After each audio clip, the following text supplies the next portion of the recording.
Thoughts and action में आपका स्वागत है। हमारी आज की मूवी है साल 2016 में रिलीज हुई एक gangster crime film live by night. तो ये कहानी शुरू होती है साल 1925 में अमेरिका के बॉस्टन शहर से, जहां हम जोसेफ उर्फ जो को देखते हैं, जो वर्ल्ड वॉर 1 में यूएस आर्मी का सोल्जर रह चुका है और वॉर के बाद अब पैसों के लिए अपने फ्रेंड डियॉन और एक ड्राइवर के साथ चोरियां करता है। एक दिन जो अपने दोनों साथियों के साथ गन पॉइंट पे कुछ आयरिश गैंगस्टर्स को जुआ खेलते हुए लूट लेता है, पर कुछ दिनों के बाद उन आयरिश गैंगस्टर्स का लीडर एल्बर्ट वाइट उसे ढूंढ निकालता है, पर वो उसे चोरी के लिए माफ करके अपने गैंग में शामिल कर लेता है, क्योंकि जो भी आयरिश होता है। और इस वक्त बॉस्टन शहर में आयरिश और इटालियन माफिया के बीच एक खूनी गैंग वॉर चल रही होती है, जिसके लिए एल्बर्ट को नए आदमियों की जरूरत होती है। दोनों माफिया ग्रुप्स की इस खूनी वॉर के बीच में जो को एल्बर्ट की एमा नाम की एक गर्लफ्रेंड से प्यार हो जाता है और वो दोनों एल्बर्ट से छुप छुप के एक दूसरे से मिलने लगते हैं, क्योंकि अगर एल्बर्ट को इस बारे में पता चल गया तो वो उन दोनों को मरवा देगा। एक दिन एल्बर्ट शहर से बाहर होता है और जो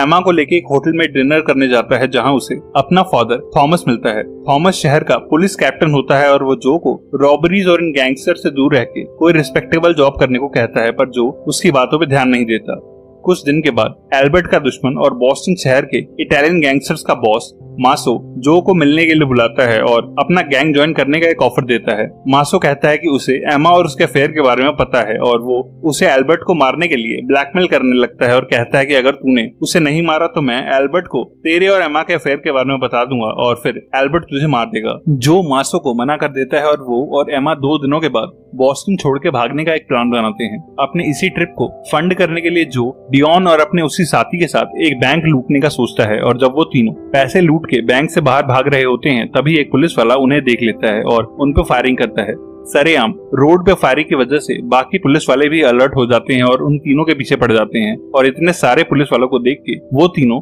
अलग अलग गाड़ियां लेके ऑपोजिट डायरेक्शन में भागने लगते हैं। जो के पीछे 2 पुलिस कार्स पड़ी होती हैं और एक एक्सीडेंट में पुलिस की कार्स जो से टकरा के क्रैश हो जाती हैं, और होश में आने के बाद जो देखता है कि कार ब्लास्ट में उसका पीछा कर रहे 3 पुलिस वाले मारे गए हैं। जो अगले पूरा दिन अपने घर से बाहर नहीं निकलता, क्योंकि रॉबर्ट्स के हाथों पुलिस वालों के मरने की खबर न्यूज़पेपर में आ गई होती है और सारा शहर इस वक्त अलर्ट पे होता है। जो अपना चेहरा छुपाते हुए एल्बर्ट के होटल में जाता है, जहां एक पार्टी चल रही होती है, और वो एमा को इशारा करके अपने पास बुलाता है और कहता है कि हमें आज रात को ही ये शहर छोड़ना पड़ेगा। पर एमा उससे धोखा देती है और एल्बर्ट के आदमी जो को पकड़ लेते हैं और बेहद बुरी तरह पीटते हैं, और एल्बर्ट भी वहां आता है और कहता है कि उसे एमा और जो के बारे में पता है। एल्बर्ट अपने आदमियों के साथ जो को बुरी तरह पीट के जान से मारने के लिए होटल से बाहर ले जाता है, पर होटल के बाहर जो का फादर थॉमस कई सारे पुलिस वालों के साथ खड़ा होता है और एल्बर्ट उसे देख के जो को वहीं छोड़ के भाग जाता है, और उसका फादर उसे रॉबरी और पुलिस वालों के मर्डर्स के लिए अरेस्ट कर लेता है, और उसके साथ आए पुलिस वाले जो को बेहद बुरी तरह मारते हैं।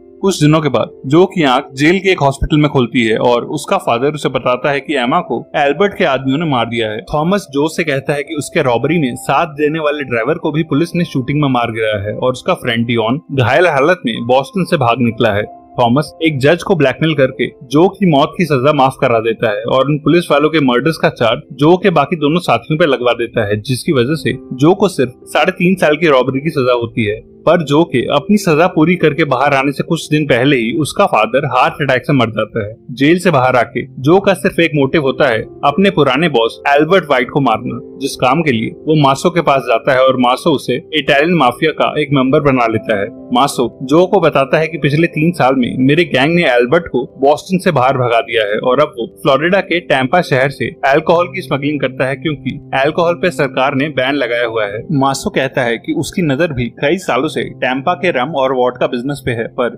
एल्बर्ट का गैंग उसे वहां बिजनेस सेटअप नहीं करने दे रहा, इसीलिए वो जो को वहां जाने को बोलता है ताकि जो एल्बर्ट और उसके गैंग को खत्म करके मासो का अल्कोहल बिजनेस शुरू कर सके। जो इस काम के लिए ट्रेन से फ्लोरिडा आता है, जहां उसे उसका पुराना फ्रेंड डियॉन मिलता है, जिसे देख के वो बेहद खुश होता है और वो दोनों मिलके सारे अल्कोहल बिजनेस को समझते हैं। डियॉन उसे कहता है कि पुलिस हमेशा रोड्स और पानी के रास्तों पे नजर रखती है, इसीलिए यहाँ के लोगों ने अंडरग्राउंड टनल्स बनाई हैं, जिसके थ्रू बड़े से बड़ा शिप शिपमेंट इजीली किसी होटल या शहर से बाहर भेजा जा सकता है। इसके बाद वो दोनों गन पॉइंट पे एक बड़े शिपिंग बिजनेसमैन को डराते हैं और एल्बर्ट की शराब ना एक्सपोर्ट करके सिर्फ उनकी रम एक्सपोर्ट करने को बोलते हैं और उनके डर से वो आदमी शहर छोड़ के भाग जाता है। अपने प्रोडक्ट की बेस्ट क्वालिटी के लिए वो एक क्यूबन बिजनेसमैन और उसकी बहन ग्रेसियला से मिलते हैं, जिनकी बनाई हुई रम फ्लोरिडा में सबसे अच्छी होती है और वो डायरेक्टली उनसे हर महीने हजारों लीटर की रम खरीदने की एक डील करते हैं। जो और डियोन एक बोट में बैठ के उनकी रम मेकिंग फैक्ट्री भी देखते हैं जो शहर के बॉर्डर पे नदी और दलदल के बीच में होती है और उनकी इस रम को जो अंडरग्राउंड टनल्स के थ्रू अमेरिका के बाकी स्टेट्स में डिलीवर करने लगता है और इसी सप्लाई की वजह से एल्बर्ट का फ्लोरिडा में सारा अल्कोहल बिजनेस खराब होने लगता है और जो इस बिजनेस से भारी प्रॉफिट कमाता है और हजारों डॉलर मासो को बॉस्टन में भेजने लगता है, जिससे मासो और उसका गैंग बेहद खुश होता है।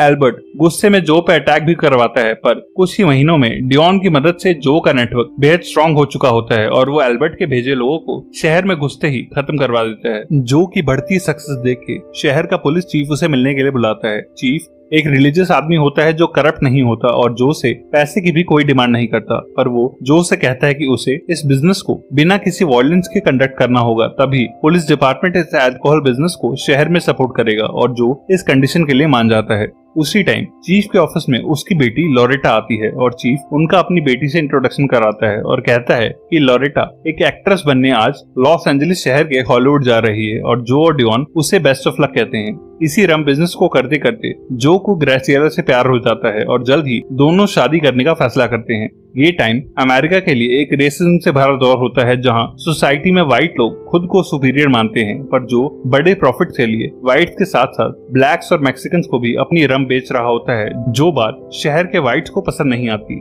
KKK यानी कू क्लक्स क्लैन नाम का एक व्हाइट रेसिस्ट ग्रुप एक दिन ब्लैक लोगों के एक बार के बाहर जो को वार्न करने आता है। क्लैन के लोग अमेरिका के हर स्टेट में मौजूद होते हैं और ये लोग बेहद वायलेंट भी होते हैं, इसलिए डियोन जो को इस मैटर को बिना किसी वायलेंस के साथ डील करने को कहता है। जो पुलिस चीफ को कह के उसके ब्रदर इन लॉ आरडी को एक मीटिंग के लिए बुलाता है, जो क्लैन का ही एक मेंबर होता है और जो उसे अपने बार्स और बिजनेस के खिलाफ हमले रोकने के लिए अपने प्रॉफिट का 20% ऑफर करता है। पर आरडी एक सन की आदमी होता है और वो जो को कोसता है क्योंकि एक व्हाइट होके भी वो क्यूबन्स और ब्लैक लोगों के साथ बिजनेस करता है और उसकी वाइफ ग्रेसियला भी एक नॉन व्हाइट लेडी है। आरडी उस मीटिंग से उठ के चला जाता है और कुछ ही दिन के बाद वो जो के एक बार को ब्लास्ट से उड़ा देता है और क्लैन के कुछ लोग एक बार में ड्रिंक कर रहे इनोसेंट ब्लैक लोगों को भी शूट करके मार डालते हैं और जो का शहर में लिकर बिजनेस करना मुश्किल होने लगता है। जो डियोन के साथ शहर के सबसे बड़े क्लैन मेंबर से मिलने जाता है और उसे एक बड़ा अमाउंट देके आरडी और अपने आदमियों को उसके बार्स के खिलाफ हमले रोकने के लिए बोलता है, पर वो आदमी जो को इंसल्ट करने लगता है और कहता है कि हम KKK वाले तुम बाहरी लोगों को इस शहर में टिकने नहीं देंगे और जो की पेशेंस अब खत्म होने लगती है और वो डियोन को इशारा करता है जो उस आदमी को सबके सामने शूट करके मार डालता है। इसके बाद जो चीफ से मिलने उसके घर जाता है और कहता है कि मैं कोई वायलेंस नहीं चाहता, पर तुम्हारे ब्रदर इन लॉ आरडी ने मेरे बार्स में कई इनोसेंट लोगों का मर्डर किया है, इसीलिए मुझे उसकी लोकेशन चाहिए ताकि मैं उसे मार के इस वायलेंट वॉर को खत्म कर सकूं। पर चीफ कहता है कि भले ही आरडी एक गलत आदमी हो, पर वो उसकी बीवी का सगा भाई है, इसीलिए वो उसकी लोकेशन जो को कभी नहीं देगा और ना चाहते हुए भी जो चीफ को कुछ फोटोग्राफ्स दिखाता है।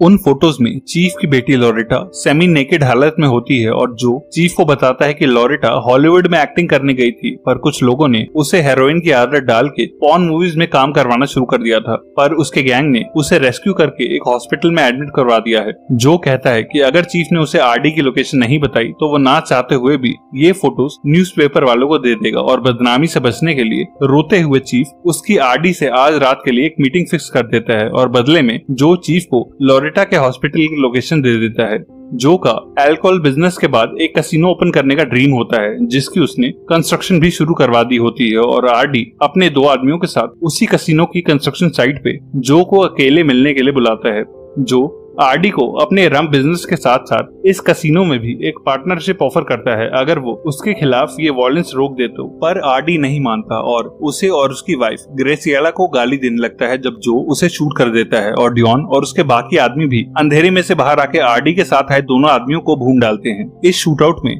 जो को भी एक गोली लगती है और डियोन उसे हॉस्पिटल में एडमिट कराता है। आरडी की मौत से क्लैन के बाकी मेंबर्स नाराज होकर जो को मारने हॉस्पिटल आते हैं, पर डियोन ने पहले ही हॉस्पिटल के बाहर जो की सेफ्टी के लिए बॉडीगार्ड्स खड़े किए होते हैं और डियोन खुद भी हॉस्पिटल के बाहर क्लैन के लोगों को ऑब्जर्व करने लगता है और अगले 24 घंटों में डियोन और जो का गैंग शहर के 80% क्लैन मेंबर्स को अलग अलग शूटिंग्स और बॉम्बिंग्स में मार डालता है और इतने भारी लॉस के बाद क्लैन के लोग जो और उसके बिजनेस को हमेशा के लिए तंग करना छोड़ देते हैं और जो डिस्चार्ज होकर अपने घर वापस आ जाता है। अमेरिका में साल 1932 आ चुका होता है और अल्कोहल पे बैन अब खत्म होने वाला होता है, जिसकी वजह से अब लीगली भी लोग शराब खरीद पाएंगे। और ये न्यूज मिलते ही मासो बॉस्टन से जो को ड्रग बिजनेस शुरू करने को बोलता है, पर ड्रग्स की जगह जो गैम्बलिंग के लिए फ्लोरिडा का सबसे बड़ा कसिनो बनवाने लगता है और मासो को यकीन दिलाता है कि इस कसिनो के बनने के बाद गैम्बलिंग के लिए बड़े बड़े क्राइम बॉसेस और अमीर ज़ादे यहाँ आया करेंगे और हम इससे रम बिजनेस से भी ज्यादा प्रॉफिट कमाएंगे। और मासो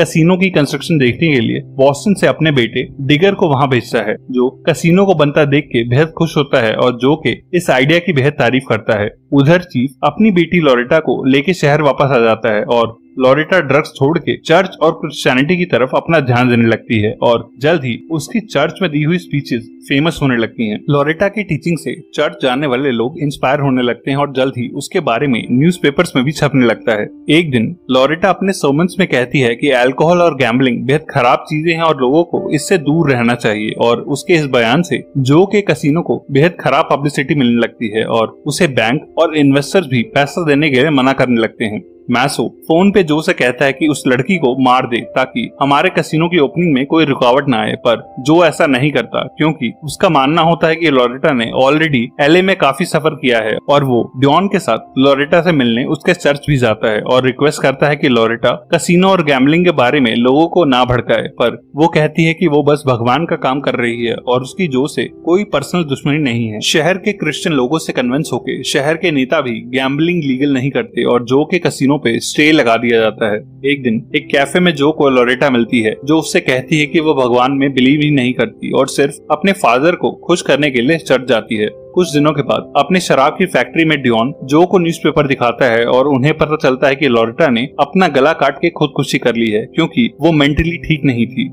मासो जो से फोन पे कहता है कि वो अगले हफ्ते अपने बेटे के साथ फ्लोरिडा आ रहा है और वो जो से मिलना चाहता है, पर डियोन उसे वहां ना जाने को बोलता है। डियोन कहता है कि उसे मासो से मिलना ठीक नहीं लग रहा क्योंकि उस होटल में सिर्फ मासो के लोग होंगे और हो सकता है कि मासो उससे फ्लोरिडा में ड्रग बिजनेस ना करने और कैसीनो शुरू ना होने की वजह से नाराज हो। पर जो कहता है कि मैंने पिछले 2 सालों में मासो को लाखों डॉलर्स कमा के दिए हैं, इसलिए मुझे नहीं लगता कि ऐसा कुछ है। पर डियोन फिर भी सेफ्टी के लिए एक प्लान रेडी करता है। मीटिंग वाले दिन जो और डियोन मासो से मिलने एक होटल में जाते हैं जिसके सारे कमरे मासो के आदमियों ने बुक कर लिए होते हैं। लिफ्ट से होटल के टॉप पे जाने के बाद मासो के आदमी डियोन को बाहर ही रोक लेते हैं और जो अकेले मासो के रूम में जाता है जहां मासो और उसका बेटा डिगर होते हैं। मासो कहता है कि जो ने उसे अल्कोहल बिजनेस से बेहद कमा के दिया है, पर अब वो यहाँ का सारा बिजनेस अपने बेटे डिगर को हैंडओवर करना चाहता है क्योंकि जो ने उसकी ड्रग डिस्ट्रीब्यूशन और कैसीनो के आइडियाज में काफी लॉस कराया है। जो कहता है कि उसका बेटा इस शहर या बिजनेस के बारे में कुछ नहीं जानता, जिस पर मासो कहता है कि इसलिए उसने एक नया पार्टनर बनाया है जो इस शहर को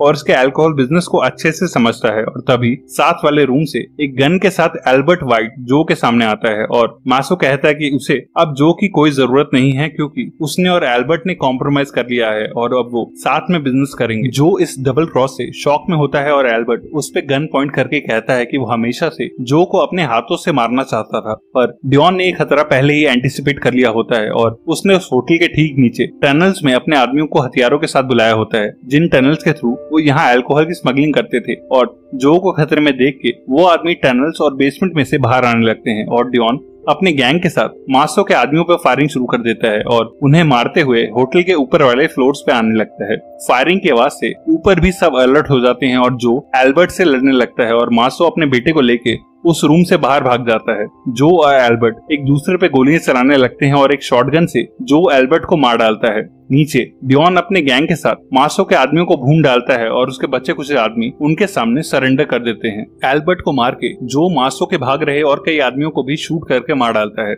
उधर होटल से बाहर निकलने का कोई और रास्ता ना मिलता देख के मासो अपने बेटे और 2 आदमियों को बाहर गार्ड बना के अपने पुराने रूम में वापस आके खुद को लॉक कर लेता है, जहां एल्बर्ट मरा पड़ा होता है और मासो रियलाइज करता है कि जो भी उसी रूम में ठीक उसके पीछे ही बैठा हुआ है। जो उससे कहता है कि अब तेरे चिल्लाने से भी कुछ नहीं होने वाला, क्योंकि बाहर मेरे लोग तेरे बेटे को अब तक मार चुके होंगे और तेरे बच्चे सारे आदमी अब पैसे और पावर के लिए मुझसे मिल चुके हैं, क्योंकि तेरे जाने के बाद अब यहाँ सिर्फ मेरा रूल चलेगा। और ये कह के जो मासो को गले में शूट करके मार डालता है और मासो एल्बर्ट की बॉडी के पास ही मर जाता है। सारा शूट आउट खत्म होने के बाद डियोन देखता है कि इटालियन और आयरिश माफिया के दो सबसे बड़े लीडर मरे पड़े हैं और इस पावर वैक्यूम को भरने के लिए डियोन और सभी बाकी गैंगस्टर जो को अपना नया बॉस डिक्लेयर करते हैं। जो कहता है कि वो अभी और जीना चाहता है और इस लाइफ में कोई भी ज्यादा सालों तक सर्वाइव नहीं करता, इसलिए वो अपनी गन डियोन को दे देता है और कहता है कि आज से तू फ्लोरिडा के लिकर माफिया का लीडर है। और जो ग्रेसफुली वॉक करता हुआ होटल के साथ साथ इस बिजनेस से बाहर आ जाता है। जो ग्रेसिएला के साथ मायामी शहर शिफ्ट हो जाता है, जहां उन दोनों का एक बेटा पैदा होता है और वो क्राइम की लाइफ में दोबारा कभी वापस नहीं जाता और अपनी वाइफ और बेटे के साथ गरीबों के लिए एक चैरिटी होम खोलता है। अपनी बेटी के सुसाइड के बाद टेम्पा का रिटायर्ड पुलिस चीफ भी मेंटली वीक हो जाता है और वो जो को ढूंढ निकालता है और उसे मारने के लिए उसके घर पे फायरिंग करता है। जो बाहर निकल के सेल्फ डिफेंस में चीफ को शूट करके मार डालता है, पर वो अंदर आके देखता है कि शूटिंग में ग्रेसिएला मारी गई है और उसे लगता है कि भगवान ने आज उसे अपने पुराने क्राइम लाइफ के लिए पनिश किया है। मूवी के एंड में हम देखते हैं कि जो ग्रेसिएला को उसकी मौत के बाद उसके देश क्यूबा में दफनाता है और अपना बाकी टाइम चैरिटी में और अपने बेटे को बड़ा करने में बिताता है। जो एक मूवी देखते हुए उसे कहता है कि वो बड़ा होके एक दिन पुलिस वाला बनेगा। एक और ऐसी ही गैंगस्टर और माफिया मूवी के लिए लेफ्ट या राइट वाली वीडियो पे क्लिक करना। तब तक के लिए stay safe and keep watching thoughts in action.